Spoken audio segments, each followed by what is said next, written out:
here we are in old San Juan, Puerto Rico. Part of GHI's mission is to connect with the paranormal groups from around the world. Chris and I are going to meet up with a local investigator, Bruce Teatro, who's going to tell us about a local case his group has heard about, the Tapia Theatre. Hey, how you doing? Nice to see you. Nice to see you too, guys. We're led to believe that you've got a case down here for us. Yes, we do here. We got a Teatro Tapia. It's one of the most haunted places here in San Juan. The employees will be working there, have your footsteps, apparitions, orbs. Is there any death or tragedies connected to the theater? Well, before it used to be a theater, that place used to be a place where they used to hang people back in the 1700s. So that might be connected to what's going on in the theater. So who is it, Bruce, that we're actually meeting at the theater? You're going to be meeting Luna. She's the person in charge of the theater. Hello, hi, how are you? Hi, nice to meet you. Good to meet you too. Welcome to the Tapia Theater. This theater was originally built in the 1800s, and around 1937 it was renamed after a famous playwright, Alejandro Tapia y Rivera. Now, we're told that along with the great history of this location, that there's some unusual paranormal phenomenon occurring here as well. Yeah, that's right, and that's why I'm very glad that you decided to come here, and I should start by giving you a tour on the place. Would you like that? Sure, that would be fantastic. Okay, let's please. We can go to the mezzanine. Great. We're here at the third floor, and there's a very interesting story here. There's this employee that was he was using a ladder, so he was changing some of the light bulbs. Then he saw this man standing right beside him. Then he turned his head and he wasn't there. He was kind of spooked, but anyway, he continued working, and then after a while he felt someone that was holding him, tugging from his leg, and then he just went out and started running. And actually, I think he quit his job and he never came back. He was so spooked by that. I was working as an usher in the third floor, and I heard like, excuse me, like someone needed to ask me something, and I go back and I don't see anything. There was nobody. So we're underneath the main stage, and this is the workshop. Some employees have claimed that they see shadow figures walking around, and once they say those half doors there, they opened and closed, just as if someone was coming in or going out. The doors are pushed. We think that someone's trying to get out. We look around, there's actually no one to be seen.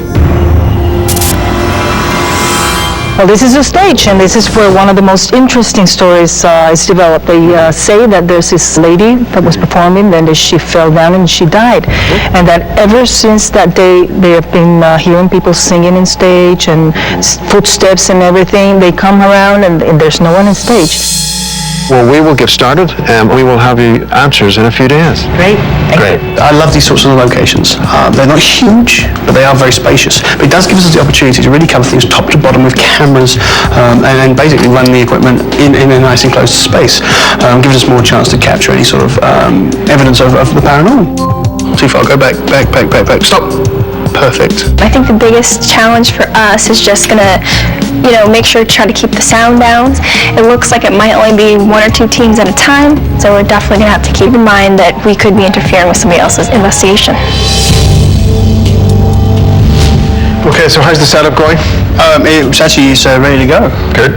What we have, the full spectrum camera set up in the auditorium, as well as the fact we have the second, third gen, as well as the thermal set up underneath the stage. Then we have here, and here are the IR cameras set up to actually watch the entire auditorium.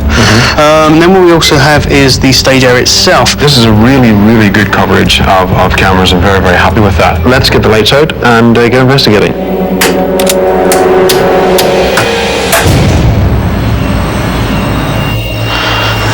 Careful stairs. Oops. Scott and I are investigating the third floor mezzanine area, where the client had told us that the man was repairing a light and had seen an apparition, and then looked back and he was gone, and then having his leg pulled. I don't see anybody in the seats.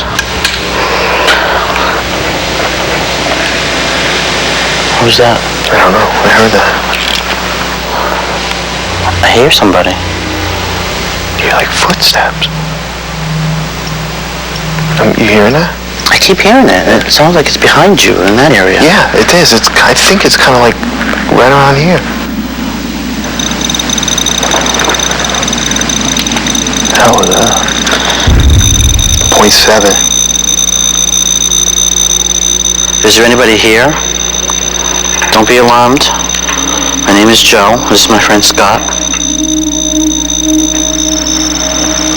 Readings are high, just as a base, they're high.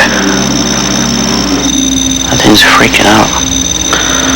Please, Senor Tapia, could you let us see you? 0.6. Do you like to play practical jokes? You could scare one of us.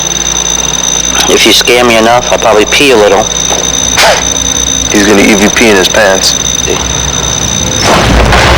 Holy what was what? Okay, go. The Vikings